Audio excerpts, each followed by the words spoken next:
Hi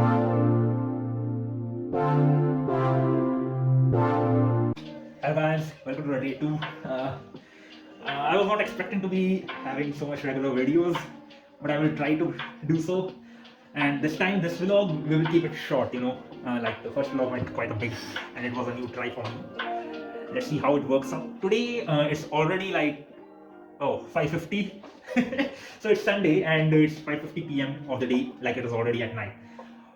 Already an evening has happened. What I did whole of my day today is that my day started at around 2 and 3 p.m. only. So it has been like I got fresh, had my brunch, whatever you call it, lunch plus breakfast, tea, and finally some family time, and then finally I'm back to my room. Yeah, that's pretty much it. And now I'm starting my rest of the day. So let's see that how I'm going to spend rest of it and what other things I'm going through today. Yes, today the first session will be quite simple one actually. Today I'm going to spend my next hour or half an hour reading this book. So I will read one chapter of it and I will discuss about it, what I studied and what I learned about it. Let's see that what the new chapter unfolds for me today. So let's begin with it.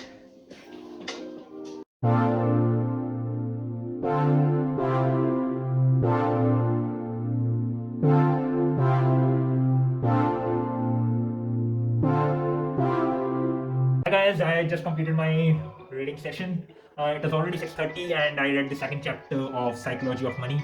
The chapter was around risk and luck. They both are doppelgangers. The story tells about the 1 in a million shot at how Bill Gates got an admission to a school which had the advanced computer at that particular time and how it went on becoming the creating Microsoft and having a more than a trillion valuation of a company. That is how the luck works, and the risk is also associated with it. There are certain people who were as skilled as Bill Gates at that particular point of time, uh, but they couldn't do it because his recalling from the book only his friend Kent, who died while trekking, uh, tells about that that there is a balancing factor coming into the picture of the reality of the whole world. The whole chapter revolves around quite a basic things. I have noted it down as well, so I will just recite them. Nothing is as good or as bad as it seems. Uh, the Kaliska doppelgangers, we have already discussed that. Bold and reckless, bold and reckless decisions. They have a very thin margin actually. That is also true because there was an era where there was some guy, I don't remember the name. He was breaking the law, but nobody stopped him, and he went on creating the lot of money with his scheme which he was following in the stock market. Similarly, there was another era, somebody tried to do the same and his company was bankrupt and the court ordered him to close it down. So, that is also there. Be careful with the people whom you appraise or admire. Be careful on the people whom you look down and wish to avoid becoming.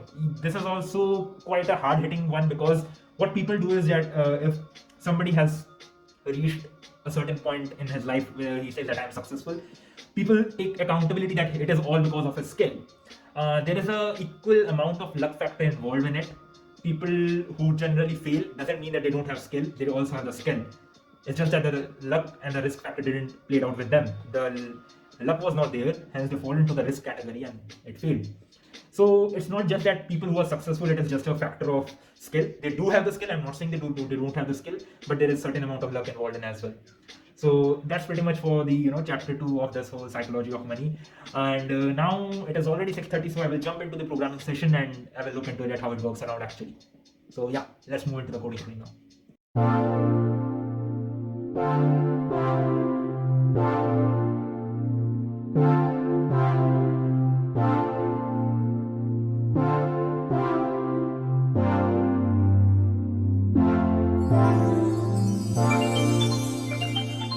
Yeah, hi guys. So I'm done with my coding session. It took around 30-40 minutes today, and we did 2 questions again. One was the daily code challenge. The question was simple: given two indices I and j, uh, find the number of elements such that I is less than j, and the summation of elements at I and j should be divisible by 60. So pretty straightforward solution for it. A simple trick and the counting algorithm will do.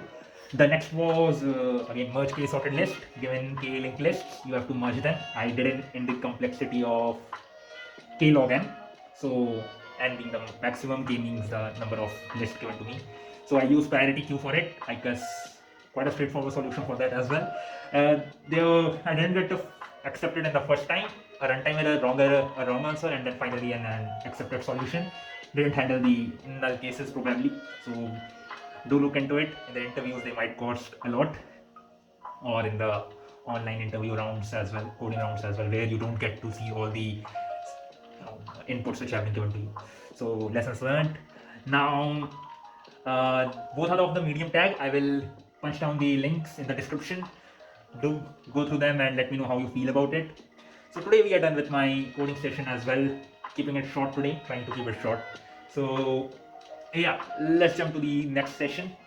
I will attach it and then I will talk about it.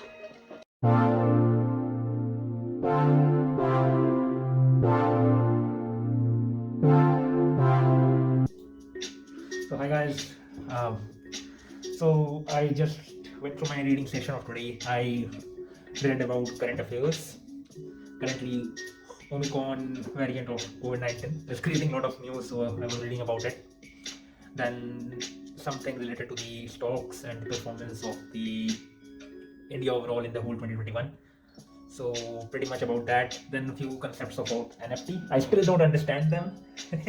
The blog which I was reading about NFT suggested that I understand that it's a non-fungible token and all the things around it, that unique identity with every metadata of their digital content which you are posting, creates an understanding of Web 3.0 is all about. That any content which is on the web can be traced back to the originality, where it was created and how it started, and it will exist somewhere. A particular authority will not be controlling it. That they are not reliable for controlling it. It will be existing over the blockchain basically, so existing over there. But still not clear that why people are buying it as a digital art, or when the replicas of there are a lot. Need to understand more about it. Quite exploration. Talking about other session programming, we are done with it. Content creation today. I'm a bit confused what to do today actually, because I wanted to do Photoshop, but I don't have any much idea going on in my brain. I wanted to create some Python content, maybe like some Python blog or some snippet, but again same issue. I don't have any particular idea to talk about or show about.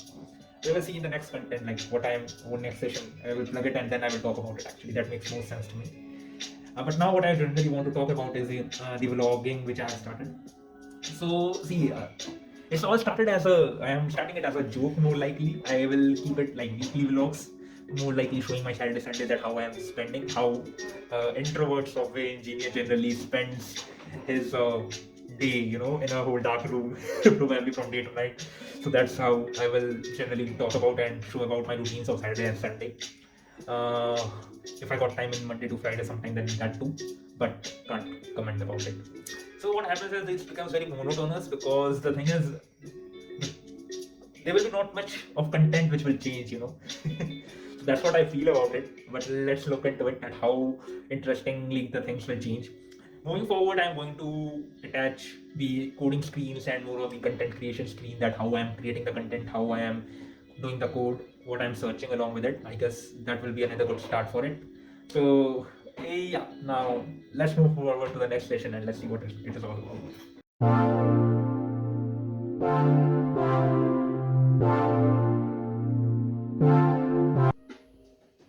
Hi guys, welcome back. I'm back after my dinner as well.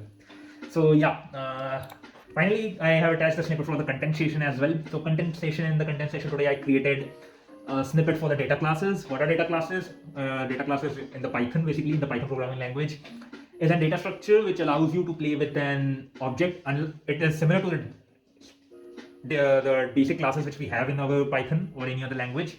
What data classes does in addition is that it allows you to understand the object more from the attribute levels, because they create more sense with the values which are attached to the attributes. You can compare the various objects on the basis of their values, because by default the classes which they work, when you do object comparison, you have to write a wrapper function over it and then you compare the object attributes on individual level. But what data classes does is, data classes allows you to compare the object on the value level, and they have given the functions called feed and properties for it. They are called feeds, and you can use them to compare the objects, store them, arrange them in a proper sequence accordingly. By default, you don't need to write a wrapper function over it. So that is data classes. I have attached the snippet. I will attach the snippet in the video, and I have already uploaded it on the Archid Out page of the Insta. Moving back now, what I will do is today I won't do gaming actually. Why? Because gaming also becomes very stressful for me. I have contacted my some of the friends who are also introvert like me. They also don't go out. They are also like sitting in the home, spending the rest of the time. And now being Omicron variant being again more likely in the news, we will be again sitting in the home, either working, either Saturday Sunday spending like these things. So I've contacted them. Maybe we will start streaming in the future, in the near future, and we can talk about our life, how depressed souls we are, and how we are living. Meanwhile, I guess I am going to watch a Turkish drama called Hayat. Okay, pardon me for my, what to say, pronunciation. But yeah, that is it. It is a romance series, probably, I guess. And Gotham, meanwhile, will go around with it in the parallel. Uh, I have affinity towards the drama where a particular person has a profession and then he wanders around here and there, and he's quite good in his particular profession, like lawyer, detectives. That's why I watched Blind Spot, Suits, Lawless Lawyer, Korean drama. Then Doctor Strange, not the Marvel one, but there is a Korean drama for it. Then Doctor Romantic, again another Korean drama. So there are like from medical sector, I have watched a couple of them. House and all those things, I am still pending to explore only because those are American dramas. But in the middle, sometime I go around the romance dramas as well. So I guess this is how it turns out to be. Then I have to edit the video as well. So yeah, moving forward, as I already said, that I will try to attach the more snippet, more coding screen out of it, because it feels like otherwise the vlogging will become more monotonous and more similar on a daily basis, because you will see just me sitting around and doing something on the screen which is not visible. So that's what I'm going to focus on, that way I can show more of the content, what I'm creating, what I'm doing, how I'm doing, and maybe we will discuss around it. Again, I'm not expert in any field, but I'm just trying hands out in it on all those things. So yeah guys, this is it for today. I hope you like it. Do subscribe, and let me know that if you want to have particular segment of the video or a topic which you want to cover me on, either be it on Python data structure in particular or any lead coding question. By the way, I do lead coding in C++. Python is something which I do for my development purpose, and for the interviews and programming, all those things, I always prepare on C++. And yeah, this is it pretty much. I hope you liked it. Thank you. Bye.